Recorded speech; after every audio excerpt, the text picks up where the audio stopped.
ರೇಣುಕಾಸ್ವಾಮಿ ಕೊಲೆ ಕೇಸ್ನಲ್ಲಿ challenging star Darshan ಅವರನ್ನ ನ್ಯಾಯಾಂಗ ಬಂಧನಕ್ಕೆ ಒಳಪಡಿಸ್ತಾ ಇದ್ದಂತೆ ಸಾಕಷ್ಟು ಜನ ನಿರ್ಮಾಪಕರಿಗೆ ಡವ ಶುರುವಾಗಿದೆ. ಅವರನ್ನ ನಂಬಿಕೊಂಡು ಸಾಕಷ್ಟು ಜನ ನಿರ್ಮಾಪಕರು ಕೋಟ್ಯಾಂತರ ರೂಪಾಯಿ ಗಟ್ಟಲೆ ಇನ್ವೆಸ್ಟ್ ಮಾಡಿದ್ರು, ಮುಂಗಡ ಹಣವನ್ನು ಕೂಡ ಕೊಟ್ಟಿದ್ರು. ಸೊ ಆದ್ರೆ ಈ 14 ದಿನ ಕಸ್ಟಡಿ ಕೊಟ್ಟಿದ್ದಾರೆ. ಏನಾಗುತ್ತೆ ಮುಂದೆ ಈ ಪ್ರಕರಣ? ದರ್ಶನ್ ಅವರು ಅಪರಾಧಿನ ನಿರಪರಾಧಿನ? ಒಂದು ವೇಳೆ ಅವರು ಅಪರಾಧಿ ಅಂತ ಆದ್ರೆ ಅವ್ರನ್ನ ಜೈಲಲ್ಲೇ ಕೂಡ ಹಾಕಿದ್ರೆ ನಮ್ಮ ಪರಿಸ್ಥಿತಿ ಏನು, ನಮ್ಮ ಸಿನಿಮಾಗಳ ಪರಿಸ್ಥಿತಿ ಏನು ಅಂತ ಸಾಕಷ್ಟು ಜನ ನಿರ್ಮಾಪಕರು ಸಂಕಷ್ಟದಲ್ಲಿದ್ದಾರೆ.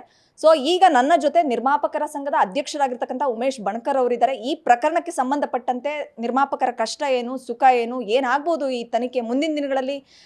ಈ ಸಿನಿಮಾಗಳನ್ನ ನಂಬ್ಕೊಂಡು ಹಣ ಹೂಡಿದವರು ಅಂದ್ರೆ ದರ್ಶನ್ ಅವ್ರನ್ನ ನಂಬ್ಕೊಂಡು ಹಣ ಹೂಡಿದಂತ ನಿರ್ಮಾಪಕರ ಪರಿಸ್ಥಿತಿ ಏನಾಗುತ್ತೆ ಅದ್ರ ಬಗ್ಗೆ ಮಾತಾಡಿಸ್ತಾ ಹೋಗ್ತೀನಿ.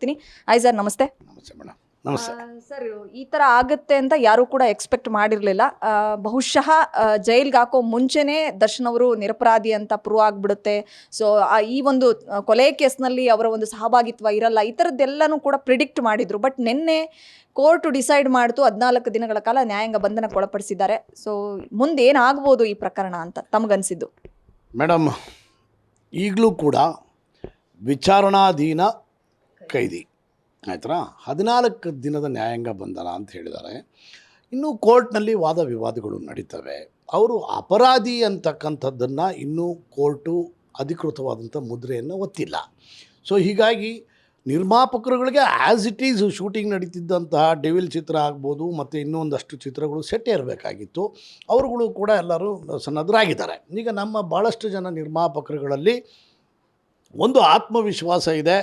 ಅವರು ಅಪರಾಧಿ ನಿರಪರಾಧಿ ಎರಡನ್ನೂ ನ್ಯಾಯಾಲಯ ತೀರ್ಮಾನ ತಗೊಳುತ್ತೆ. 14 ದಿನಗಳ ನಂತರ ಏನಾಗಬಹುದು ಕೋರ್ಟ್ನಲ್ಲಿ ವಾದ ವಿವಾದ ಅನ್ನೋದ್ರ ಬಗ್ಗೆ ಒಂದು ಆತಂಕ ಅಂತೂ ಇದೆ. ಬಟ್ ಡೆವಿಲ್ ಚಿತ್ರ ಅಂದರೆ ಏನು ಆಲ್ರೆಡಿ ಸೆಟ್ಟೇರಿತ್ತು, ಅವರು ಏನು ಶೂಟಿಂಗ್ನಲ್ಲಿ ಇದ್ದರು, ಆ ಚಿತ್ರದ ನಿರ್ಮಾಪಕರಿಗೆ ಸ್ವಲ್ಪ ಹೆಚ್ಚಿನ ಒಂದು ಕಳಮಳ ಇದೆ. ಸೊ ಆ ಕಳಮಳದ ನಿವಾರಣೆಗೆ ನಾವು ಈಗ ಅವ್ರನ್ನ ನಮ್ಮ ಮಾತೃ ಸಂಸ್ಥೆ ಅಧ್ಯಕ್ಷರನ್ನ ಮತ್ತು ನಮ್ಮ ಚಿತ್ರರಂಗದ ಹಿರಿಯರನ್ನ ಮಾಜಿ ಅಧ್ಯಕ್ಷರುಗಳನ್ನು ಭೇಟಿಯಾಗಿ ಅವ್ರಗಳ ಜೊತೆ ದೂರವಾಣಿ ಮೂಲಕನೂ ಕೂಡ ಆ ಸಂಬಂಧಪಟ್ಟಂಥ ನಿರ್ಮಾಪಕರುಗಳು ಚರ್ಚೆ ಮಾಡ್ತಾಯಿದ್ದಾರೆ. ಏನಪ್ಪ ಅಂದರೆ, ನಾನು ಒಬ್ಬ ನಿರ್ಮಾಪಕರ ಸಂಘದ ಅಧ್ಯಕ್ಷನಾಗಿ ನಾನು ಒಂದನ್ನು ಹೇಳೋಕ್ಕೆ ಇಷ್ಟಪಡ್ತೀನಿ ಮೇಡಮ್. 100 ಜನ ಅಪರಾಧಿಗಳಿಗೆ ಶಿಕ್ಷೆ ಆಗದೆ ಹೋದರೂ ಚಿಂತೆ ಇಲ್ಲ, ಒಬ್ಬ ನಿರಪರಾಧಿಗೆ ಶಿಕ್ಷೆ ಆಗಬಾರ್ದು ಅಂತಕ್ಕಂಥದ್ದು ಕಾನೂನಿನ ವ್ಯವಸ್ಥೆಯಲ್ಲಿ ಇರ್ತಕ್ಕಂಥದ್ದು. ಈಗ ನಮ್ಮ ಕಣ್ಣಲ್ಲಿ ಡೆವಿಲ್ ಚಿತ್ರದ ನಿರ್ಮಾಪಕರು ನಿರಪರಾಧಿಗಳು ಅಲ್ವರ. ಸೊ ಅವ್ರಿಗೆ ಯಾವುದೇ ಕಾರಣಕ್ಕೂ ತೊಂದರೆ ಆಗಬಾರ್ದು ಅಂತಕ್ಕಂಥದ್ದು ಒಟ್ಟಾರೆ ಚಿತ್ರರಂಗ ಮತ್ತು ನಿರ್ಮಾಪಕರ ಸಂಘದ ಅಭಿಪ್ರಾಯ.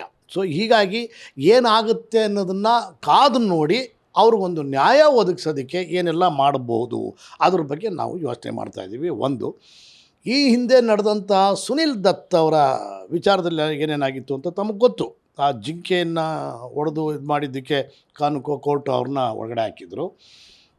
ಅವತ್ತಿನ ಅಲ್ಲಿಯ ಚಿತ್ರರಂಗ, ಭಾರತೀಯ ಚಿತ್ರರಂಗದ ದಿಗ್ಗಜರು ಅಂತ ಏನಿದ್ದರು, ಅವರು ಕೋರ್ಟ್ಗೆ ಒಂದು ಮೊರೆಯನ್ನು ಹೋಗಿ ಅವರ ವಕೀಲರ ಮೂಲಕ ಅವ್ರನ್ನ ಪೆರೋಲ್ ಮೇಲೆ ಹೊರಗಡೆ ಕರ್ಕೊಂಡು ಬಂದು, ಯಾರನ್ನ ಸುನಿಲ್ ದತ್ ಅವ್ರನ್ನ ಪೆರೋಲ್ ಮೇಲೆ ಹೊರಗಡೆ ಕರ್ಕೊಂಡು ಬಂದು ಬಾಕಿ ಇರ್ತಕ್ಕಂಥ ಚಿತ್ರಗಳು ಅಂತ ಏನು ಚಿತ್ರೀಕರಣ ಬ್ಯಾಲೆನ್ಸ್ ಇತ್ತು ಅವನ್ನೆಲ್ಲವನ್ನು ಶೂಟ್ ಮಾಡಿ ನಂತರ ಅವರು ಕಾನೂನಲ್ಲಿ ಜಯ ಆಯಿತು, ಮತ್ತೆ ಒಳಗಡೆ ಹೋದರು, ಏನೇನೋ ಆಯಿತು.